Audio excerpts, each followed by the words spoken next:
Bien, se va a empezar con la clase de hoy. Buenos días con todos.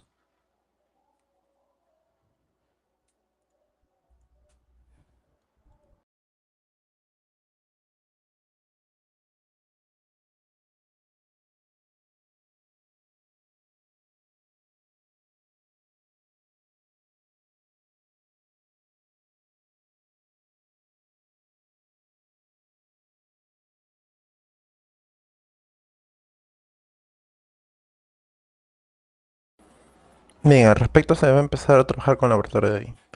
Para esto voy a compartir mi pantalla y mostrar el laboratorio.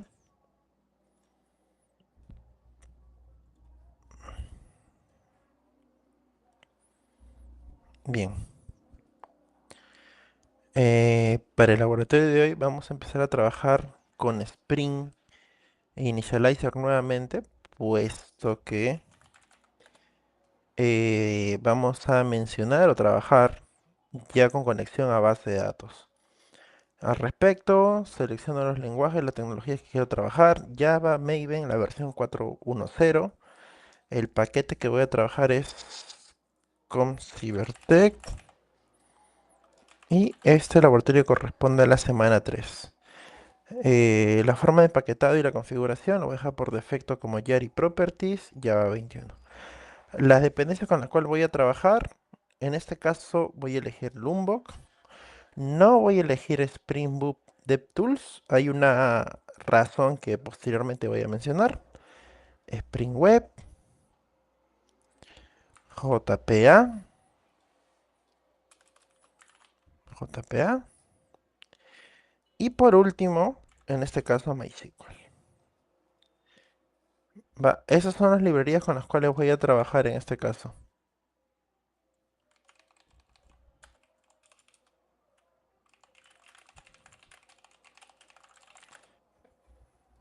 Bien, entonces, a ver, lo que vamos a conversar es por qué el uso de JPA y por qué no. JPA es vamos a decir, un lenguaje de alto nivel, un lenguaje intermedio, por así decirlo, en el cual tú escribes queries en lenguaje como que humano y JPA se encarga de la transformación, ¿ok? Y la transformación a la cual me refiero corresponde a una transformación SQL. La ventaja de JPA es que es transversal, vamos a decir, a cualquier lenguaje SQL. Es decir, si por ejemplo en MySQL o en SQL Server hay un query que varía un poco, ¿no? Por ejemplo, cómo filtrar el top, ¿no? Me parece que en SQL es top, mientras que en MySQL es este como que el Lerch 1 o algo así. Entonces, esa diferencia entre cierto lenguaje SQL y otro, JPA se lo lleva por detrás. Me refiero, tú escribes un solo query y JPA se encarga de la transformación de ese query hacia el lenguaje de tu base de datos. En ese sentido, JPA por sí es un lenguaje como que intermedio. Ahora, también hay que entender que si bien JPA trae esa ventaja omnipotente, ¿no? Respecto a cualquier base de datos, también su desventaja es que en tiempo de compilación aumenta unos segundos. ¿Por qué? Porque básicamente tiene que hacer la transformación de ese query del lenguaje pseudotexto o algo así. Tiene que hacer la transformación del lenguaje SQL que corresponde a la base de datos. Ahora, en tiempo de compilación, como menciono, puede demorar un poco, pero tampoco es que sea un tiempo muy tardado, ¿no? Demorará que un par de milisegundos adicionales. Bien, entonces JP por eso decía es eso. Ahora en el laboratorio vamos a ver más a detalle cómo es que funciona por detrás. Y bueno, MySQL Driver básicamente es el driver de conexión bajo el cual vamos a trabajar. Importante mencionar que en este caso, si tú deseas trabajar con otro driver de conexión a base de datos o similar, no hay problema, se puede hacer sin ningún inconveniente. Lo único que habría que cambiar un poco, porque como te digo, como vamos a usar JPA, es indiferente qué base de datos trabajes. ¿Dónde va a variar, profe? ¿Dónde va a cambiar? Básicamente en los properties, porque en los properties tú necesitas pasar la cadena de conexión. Igual lo vamos a ver en un momento. Entonces, esto de aquí, voy a compartir.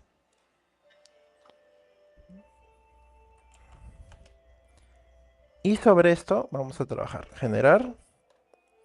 Ya lo generé. Excelente. Me voy a DCWM12. Permítame un momento. Y aquí voy a pasar mi carpeta. Bien, al respecto voy a abrir mi día y día. Y sobre el mismo voy a trabajar mi proyecto. En un momento.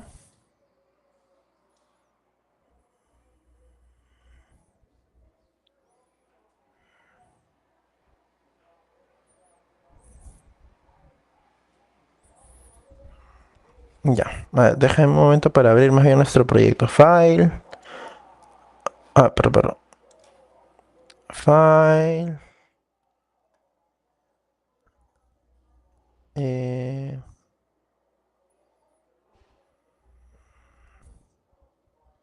ya.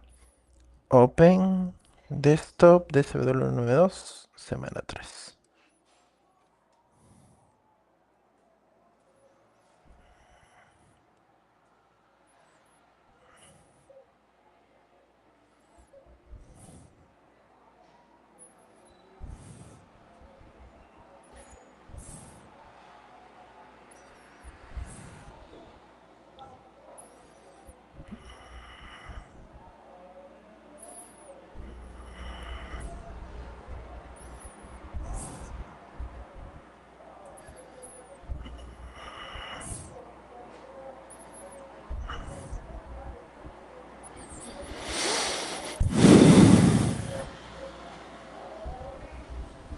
Ya.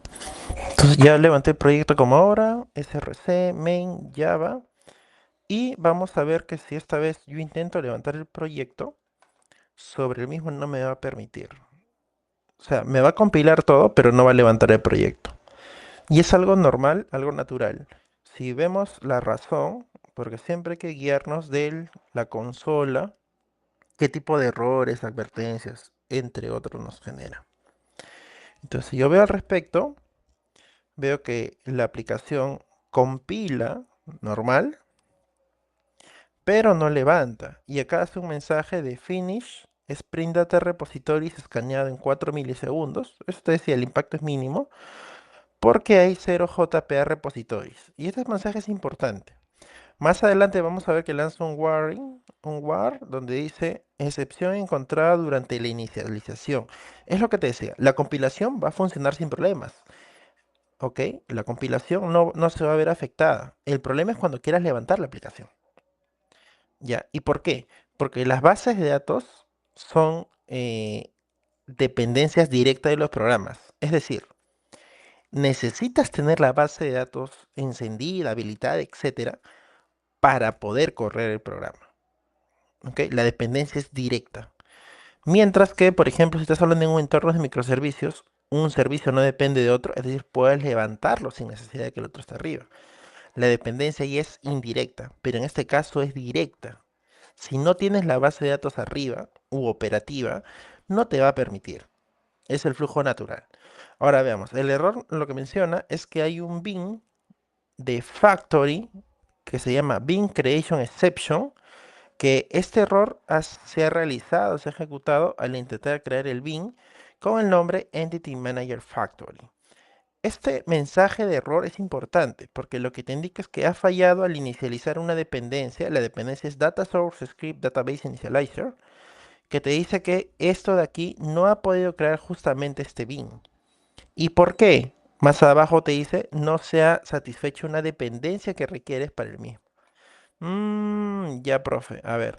Entonces lo que me hace pensar es que falta la conexión a la base de datos. Y es cierto, más abajo, casi al final, ves que te dice, falta configurar el data source URL, es decir, la cadena de conexión hacia la base de datos, que es un atributo que se requiere de manera específica y que esté configurado, ¿no? Ah, ya, profe, ya entendí. O sea, me está diciendo básicamente, he cargado una dependencia de base de datos, he cargado JPA, que es mi lenguaje intermedio, pero no he cargado mi base de datos. Ah, eso es lo que quiere decir. Claro, de hecho acá mismo te dice, ¿no? Puedes trabajar con una base de datos en memoria, como H2, HSQL o Derby, o en su defecto, habilitar o activar o conectar como una base de datos regular. Ah, profe, ¿y cómo hago esa cadena de conexión con una base de datos regular? En Resource vas a tener el static y el template. En este caso ya no los vamos a usar. ¿Por qué ya no lo vamos a usar, profe? Porque en este caso ya vamos a empezar a trabajar con aplicaciones de tipo REST. Entonces eso me lo bajo para que no me haga ruido. Y en el Application Properties tenemos el Spring Application Name como siempre. Pero en este caso vamos a ver que le vamos a agregar cosas. Profe, ¿qué tipo de cosas le vas a agregar? No te preocupes, amigo. Siempre te he dicho, guíate de la documentación oficial. ¿Y cuál es la documentación? Me voy a Spring. Voy a buscar Spring MySQL. Y si te das cuenta, te va a enrutar, te va a redirigir hacia una web donde justamente vas a ver esa cadena. Bien, accesar con base de datos MySQL. Entre todo este repositorio vas a encontrar diferentes cosas, por lo cual yo te invito a que puedas revisarlo. Siempre es bueno que cruces y o revises la información de este tipo de repositorios, ¿ya? La información que ahorita a mí me interesa, me importa, es esta de aquí, que te dice necesitas configurar la cadena de conexión hacia la base de datos. Por ejemplo, necesitas el URL, el username, el password, entre otro tipo de credenciales para consumir tus servicios. En este caso, como este laboratorio lo manejan en Docker, entonces te dice que necesitas las credenciales de conexión hacia el servicio de Docker, ¿no? Entonces lo que voy a hacer es, voy a copiar esto, ¿no? Recuerda, el profe campeón copiando, y pego aquí. Ya, listo. A ver, vamos a explicar un poquito. Este Spring JPA.hibernate.ddl auto lo que te dice es qué tipo de manejo vas a trabajar respecto a la base de datos. Es decir, el update, por ejemplo, refiere que si tú en tu manejo de base de datos aumentas una propiedad o retiras una propiedad, hace la actualización inmediata. O sea, agrega esa columna o en su defecto la retira. Y esto, que quede claro, no necesariamente quiere decir que te va a reiniciar la tabla o la base de datos. Simplemente agrega o retira esa columna, no la actualiza. Tenemos otro tipo de configuraciones como el create drop o el create only. Tengamos mucho cuidado, sobre todo en producción. Este create drop o este create only, entre otros, son muy críticos. Sobre todo el create drop. ¿Por qué? Lo que hace es básicamente cuando levantas el programa, crea la tabla y la cadena, crea la tabla, ¿no? Y para que tú puedas trabajar. El problema es que cuando lo eliminas o cuando paras el programa, por defecto elimina la tabla. Entonces es, como te das cuenta, bastante crítico, ¿no? En producción, evitemos usar el create drop porque eh, es un caso muy, muy particular que más parece para temas de pruebas en desarrollo o algo así. O sea, esto no se debe usar así nomás, ¿ok? Ahora, existe, por ejemplo, el create, drop, etcétera, o el non. El non no hace nada. O sea, si haces actualizaciones sobre tu tabla, tu base de datos, entre otras, estas, al menos a nivel de programación, ¿no? No reflejan directamente en la base de datos, es decir, en el esquema, entre otros. Por defecto siempre trata de trabajar con el update, ¿ya? El update, al menos para pruebas. ¿Por qué? Porque te va a permitir ir actualizando o retirando campos de la base de datos. Luego tenemos el Spring JPA Show SQL, básicamente como indica, ¿no? Te muestra la sintaxis SQL o los queries que esté ejecutando para que tú puedas verificarlos o comprobarlos en la consola. Luego tienes estos tres que estos sí son críticos. Estos pueden ser opcionales, ¿va? Pueden llegar a ser opcionales. Pero estos sí son requeridos. Y si te das cuenta, mira, este datasource.url, aquí está, datasource.url. La cadena de conexión es a través de JDBC, el conector es MySQL y te especifica, ¿no? ¿Qué ruta es la que deseas pegar? ¿Qué usuario?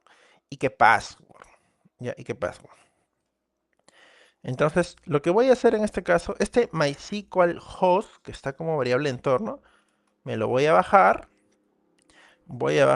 estas llavecitas y voy a bajar este símbolo de dólar más estos dos puntitos. Posteriormente voy a mostrar cómo trabajar con variables de entornos. ¿Ok?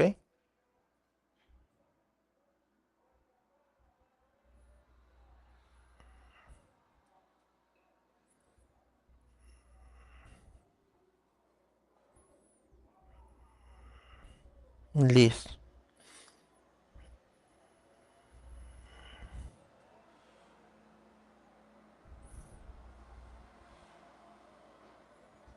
Bien, entonces lo que le decía es, ¿por qué? Ya, entonces yo estoy indicando que esta es mi cadena de conexión hacia la base de datos. Ya, profe. Para esto, yo personalmente mis bases de datos la trabajo en Docker, ¿ya? No me gusta estar instalando programas, pero recuerden que era un requisito previo haber tenido configurado new feature, haber tenido configurado al menos MySQL. Puede ser MySQL con su editor con Workbench o el que tú prefieras. Si deseas trabajar con otra base de datos, no hay problema. ¿Ok? Digamos, profe, quiero trabajar con SQL Server, quiero trabajar con Postgres, con MariaSQL, entre otros. No hay ningún inconveniente. Solamente, ¿qué es lo que va a cambiar? En Spring Initializer cambias el conector, porque yo he elegido MySQL, por ejemplo, ¿no? Podrías elegir Postgres, SQL Server, MariaDB, el que se te antoje. Ojo, ojo. JPA solo está disponible para base de datos de tipo relacional, es decir, de tipo SQL. Por ejemplo, si tú quieres ejecutar MongoDB o cosas así, no te va a permitir, ¿ya? ¿Por qué, profe? Porque quiere decir que Spring no está preparado para trabajar con SQL, con base de datos no SQL. No, amigo, yo no te he dicho eso. Simplemente el conector, vamos a decir, o en este caso el driver de conexión, ya maneja otro tipo de configuración, porque recordemos que las bases de datos no SQL no se manejan a nivel de tablas, sino son, digamos, documentales, a nivel de registro, entre otros. Entonces, por dentro tienen otro funcionamiento, ¿ok? Profe, usted lo está levantando en Docker. Si yo quiero levantar el Docker, ¿qué puedo hacer? Amigo, no tienes por qué preguntarme. De hecho, acá mismo la guía te dice cómo lo puedes levantar. Algo que quiero que tengas bien claro es esto, por ejemplo. Aquí tienes que especificar la base de datos a la cual quieres conectar. En mi caso, yo voy a utilizar como IDE hacia la base de datos DataGrip. Tú puedes usar el que se te antoje, ¿ya? No hay ninguna tipo de obligatoriedad. Puedes trabajar con MySQL Workbench, entre otros editores de software libre. No hay problema, ¿ya? Yo voy a utilizar es lo que tengo configurado, me funciona bastante bien y de hecho les pasé cómo pueden consumir o cómo pueden conseguir es, el tema de la interfaz o el paquete de IntelliJ IDEA o de JetBrains de manera gratuita, ¿no? Listo, profe, ya lo tengo arriba. Y si te das cuenta, mi cadena de conexión es My Database, que debe estar contrastado aquí. Y mi base de datos, mi usuario y mi password son estos, que en su momento ya los he configurado. Otra cosa muy importante, muy interesante. Si tú tienes un manejo de usuarios con temas de roles, ¿qué es lo que se debe hacer, no? En producción, los roles, los usuarios se manejan en base a permisos o roles. Como te das cuenta, como en la línea 3 estoy diciendo que es de tipo update, implica que mi usuario debería poder escribir, o sea, tener permisos de escritura o de edición sobre la tabla o sobre la base de datos. ¿Ok? Te lo menciono porque si es que tu usuario por A o B razón no tiene los permisos necesarios, te va a tirar, el programa te va a funcionar, ¿ya? Para levantar te va a funcionar la aplicación. El problema es que cuando intentes ejecutar queries de escritura, ¿no? Ahí es donde te va a lanzar una excepción.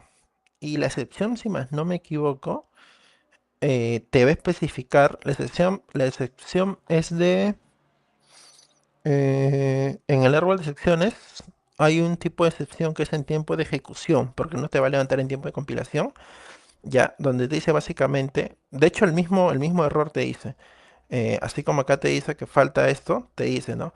No tienes los permisos o no tienes el acceso necesario para el tema de escritura. O sea, es así de explícito, ¿ya? Te lo comento como un pequeño detalle. Entonces, ya con esto deberías poder conectar, ¿no? Entonces, si ya tengo mi cadena de conexión y mi base de datos ya está arriba, ya la aplicación va a levantar. Y veámoslo, ¿no? Levanto la aplicación, te das cuenta, funciona perfecto, no ha tirado ningún tipo de excepción. De hecho, en el Hibernate ORM Connection me da justamente la cadena de conexión, vamos a decir, sobre la cual estoy trabajando, ¿no? te das cuenta, me dice que estoy trabajando sobre la tabla My Database, que está conectada en el puerto 3306 con el conector de MySQL, en la versión 8.4.7, ¿no? Y acá te da cierta información adicional, ¿no? Por ejemplo, el pool, el minimum pool size, el maximum pool size, que son temas que posteriormente vamos a ver. Y me he levantado en el puerto 8080. Entonces, si yo voy aquí a mi navegador de confianza y apunto el localhost 8080, ya me va a salir esta web, ¿no? Recordemos que si bien no me va a dejar consumir ninguna web porque no he puesto ningún controlador ni ningún REST controller, ¿no? El hecho de que ya me salga este wait level error en el puerto 8080, al menos en este caso, implica que ya la aplicación está levantada, ¿no? Entonces eso ya me confirma, me da la certeza que la aplicación ha levantado. Bien, ahí vamos a esperar un momento a ver si todos logran ejecutar ello.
¿Qué tal, Jocelyn? Eh, Buen día. Estamos viendo el tema de mecánica de conexión. No te preocupes, igual la clase está siendo grabada hasta este punto, ¿va? Entonces no hay ningún tipo de inconveniente. Bien, mencionábamos, o te paso al toque las rutas, ¿ya? A ver, he trabajado estoy trabajando con este paquete. Ahora te lo comparto. Share, copy. ¿Qué tal? Buen día. No te preocupes, Jocelyn. Como te digo, igual toda la clase está grabada, ¿va? Simplemente es este paquete y sobre el mismo estamos trabajando, ¿ok? Listo, entonces mencionaba que con esto ya te debe levantar la aplicación. He mencionado que esto también se puede conseguir, se puede levantar. Como siempre digo, no tienes por qué reinventar la rueda, ¿no? Simplemente agarras y pones acá MySQL, Spring Boot, ¿no? Y acá te sale la propia guía por la gente de Spring. Qué mejor guía, ¿no? Qué mejor guía.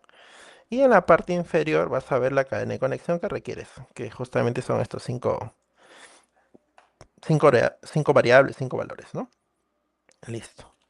Entonces sobre el mismo vamos a empezar. Ya vimos que la aplicación levante y vamos a empezar la codificación. Entonces, sobre el paquete semana 3, clic derecho New Package, Controllers, como siempre. Abro mi paquete de Models. Abro mi paquete de Services. Dentro de Services voy a agregar mi paquete de Implementation. Y A diferencia de los laboratorios pasados, como esta vez vamos a trabajar con Spring Boot con aplicaciones de tipo REST, clic derecho, New, ¿no? Sobre todo, más que porque el hecho que sean tipo REST, porque vamos a conectar a base de datos. Entonces voy a coger un paquete adicional llamado repositories. Repositories. Listo. ¿Ya? Entonces en controllers voy a crear como siempre mi alumno controller, ¿no? Alumno controller. Y acá vamos a empezar a anotar o a decorar. El primer gran cambio es que ya no vamos a hacer controller.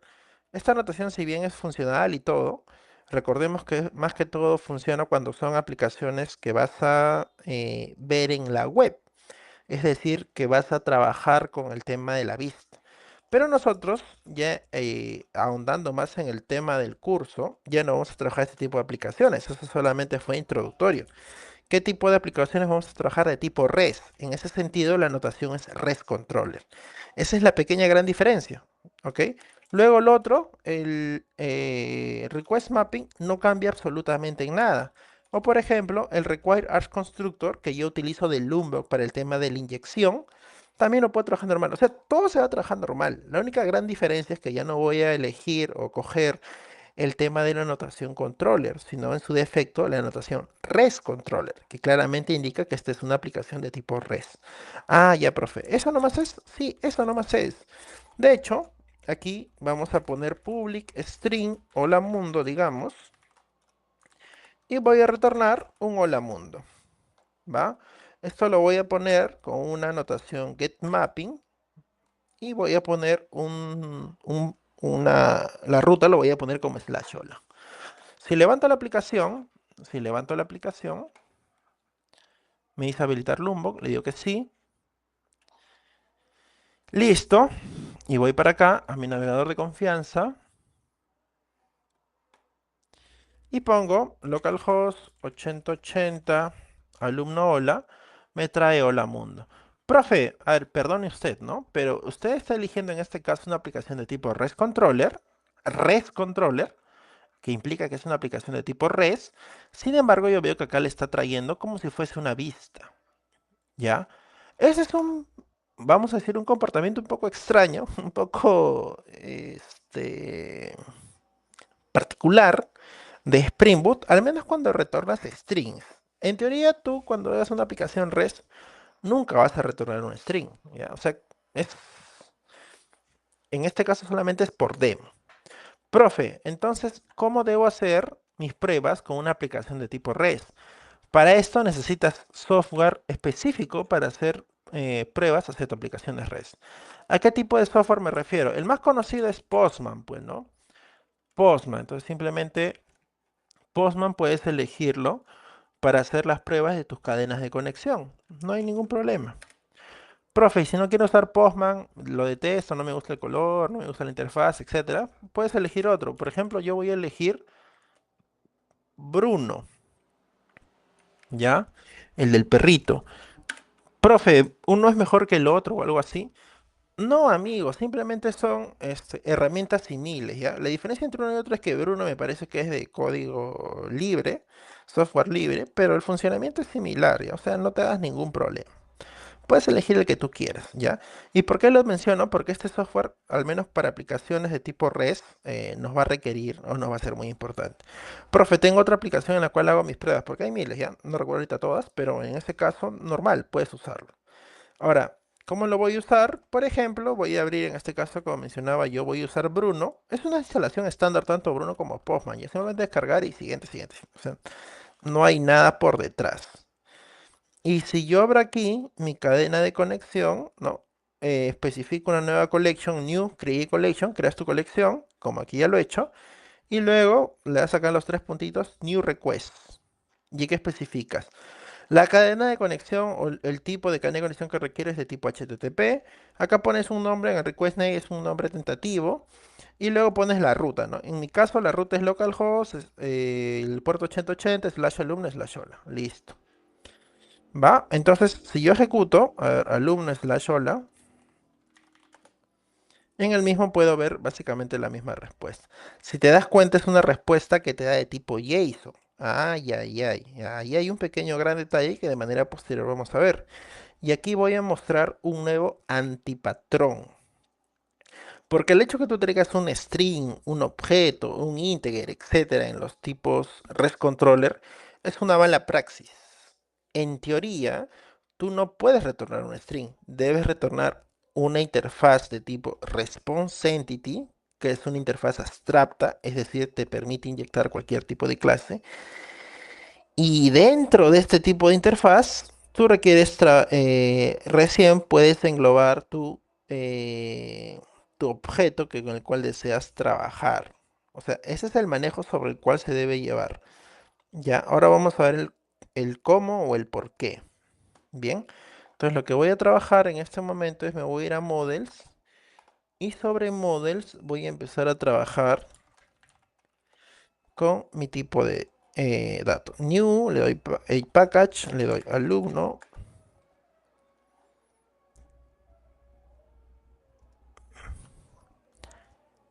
Y sobre el mismo, a ver, dame un segundito por favor.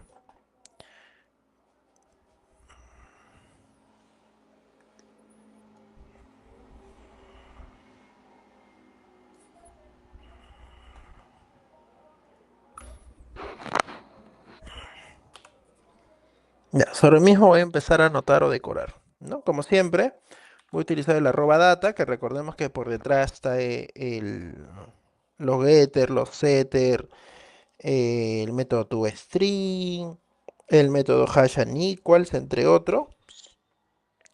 Luego el arroba no args constructor para el constructor vacío, el all args constructor para los constructores con todos los parámetros. Y claramente está el patrón builder o la notación de builder, porque ya hemos visto que trabajar con builder es mandatorio dentro del control profesional, ¿no? O sea, no es opcional, es mandatorio. Sobre este vamos a empezar a trabajar con el private long ID, private, perdón, string nombre, private string apellido, private string email, private local date, fecha de nacimiento. Ya. Listo, hasta acá está. Check, no hay problema. Si me voy a mi alumno controller, aquí vamos a empezar a hacer una pequeña primer gran demo. Entonces lo que voy a hacer es, voy a igual anotar un get mapping, que le voy a poner el path, le voy a elegir hola 2. Y en este caso voy a traer un public alumno llamado, perdón, voy a importar esta clase, listo. Voy a llamar hola mundo 2. ¿Y qué voy a hacer? Voy a retornar el builder de esto. Nada más, ¿ya? Solamente el builder limpio. Ya, profe. Entonces, recompilemos la aplicación porque en este caso no estamos usando Spring DevTools. Entonces, recompilo la aplicación. Y si yo intento ejecutar hola 2, recordemos que ya no vamos a usar el navegador. El navegador, adiós, chao. Todo es aquí. Me da, si te das cuenta, el tipo de objeto, ¿no? Claramente, solamente con los patrones que he inyectado, que es el nombre y apellido. El ID, el email, la fecha de nacimiento, no. Pero esto de aquí, si bien la respuesta es correcta, es adecuada, es una mala práctica. Nunca debes retornar un objeto directo. Ya, si esto se ha hecho antes, tal vez haya sido de manera académica, entre otros, pero nunca se debe hacer esto. Siempre el objeto, la lista de objetos, entre otros que se tienen que retornar, tiene que estar dentro de una interfaz, de una clase abstracta, perdón, de tipo response entity. ¿Ya? Entonces, response entity, buscas response entity, y si te das cuenta es una clase abstracta que dentro te trae una interfaz genérica, un T. Entonces englobas, le indicas que esto es lo que quieres pasar. Claro, ahora ya me empieza a lanzar una excepción, ¿no? Me dice, por si acaso, esto ya es un error. Si vemos el error aquí encima, te dice, requieres un tipo response entity de tipo alumno. Sin embargo, tú solo estás retornando un alumno. Y hay una primera excepción, un primer error. Voy a comentar esto un segundo. Y lo que requieres es algo similar, ¿ya? La única diferencia es que en vez de retornar de frente al alumno, vas a poner return response entity.ok. Y dentro vas a pasar esto. O sea, literalmente vas a copiar y pegar, descaradamente vamos a decir, copiar y pegar, ya está. Listo, solamente es eso. Lo que sea que ibas a trabajar, a retornar, entre otros, englóbalo dentro de una interfaz abstracta de tipo Response Entity. Profe, ¿y por qué? ¿Y por qué?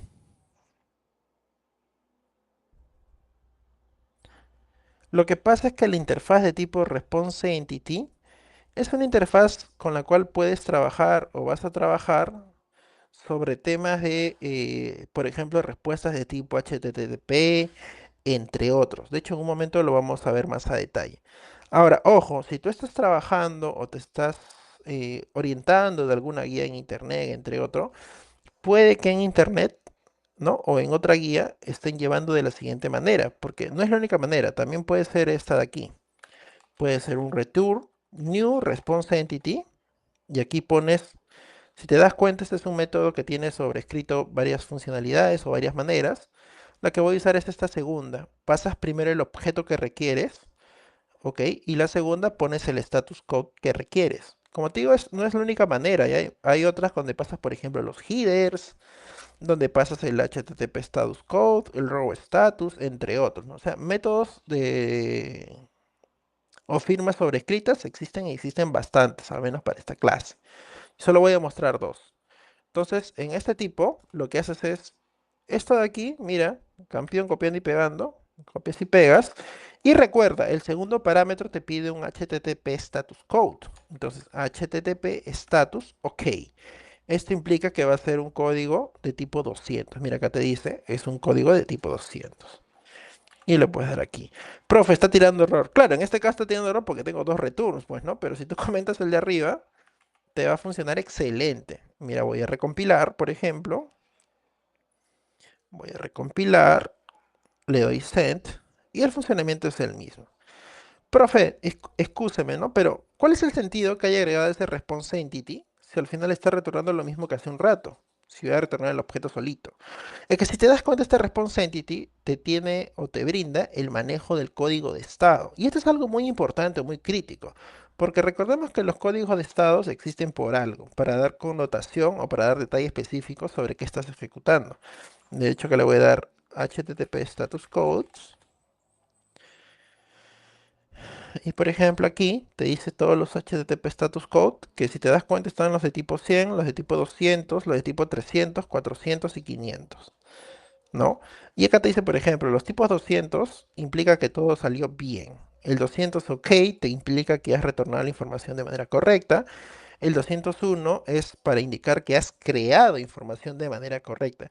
Y esto, por ejemplo, es algo que en su momento vas a utilizar, ¿no? El 202 aceptado, etcétera. No vamos a conversar sobre todos los códigos, porque claramente esto sí no sería una conversación infinita y habría una sesión específica para esto. Lo que sí es importante es entender para qué sirven o más o menos qué tipo de patrones tienen los códigos de estado. El código de tipo 100 implica que son simplemente informativos. No te va a dar nada, no te va a retornar nada, etcétera. Simplemente te da la información. Los códigos de tipo 200 implica que todo salió bien. ¿Ok? Entonces los códigos 200, mientras tú tengas un 200 y pico, 201, 2, 3, 4, implica que todo salió check, información. Los códigos de tipo 300 son temas de redirecciones. Por ejemplo, si una ruta ya no está activa, te redirige hacia otro, entre temas así. Simplemente es redirecciones. Los códigos de tipo 400 implica un error, pero un error por el usuario. Por ejemplo, si un parámetro es obligatorio y el usuario no lo puso, es un tema del usuario. Empero es un error de tipo 400. ¿Ya?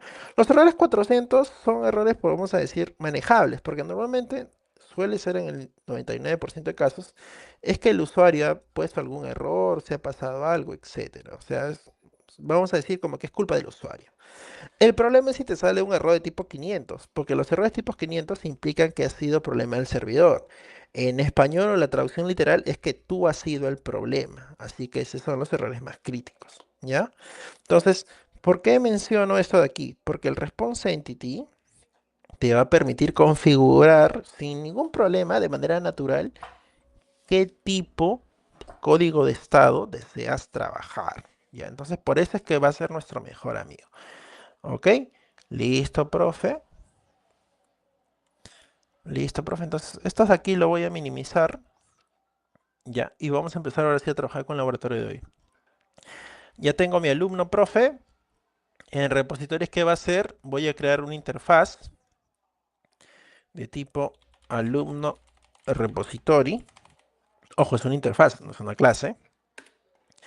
En Service Implementation New Package, alumno service. Este es como clase. Y la interfaz, no te olvides, ¿no? La interfaz hay alumno service. Listo, no te olvides. Este alumno service debería estar fuera del package implementation. Entonces, clic derecho, refactor, move class y le quito aquí el punto implementation.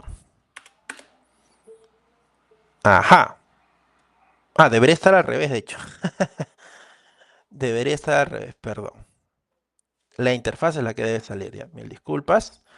Refactor, move class. La interfaz es la que debe salir. Ahora sí. Ya, ahora sí, listo. Este alumno repositorio importante. Bueno, básicamente si te das cuenta la aplicación es algo normal que siempre hemos trabajado, ¿no? No ha cambiado absolutamente en nada, simplemente estoy agregando este repositorio. Aquí vamos a tomar un pequeño break. Voy a poner una pizarrita para indicar que es el break.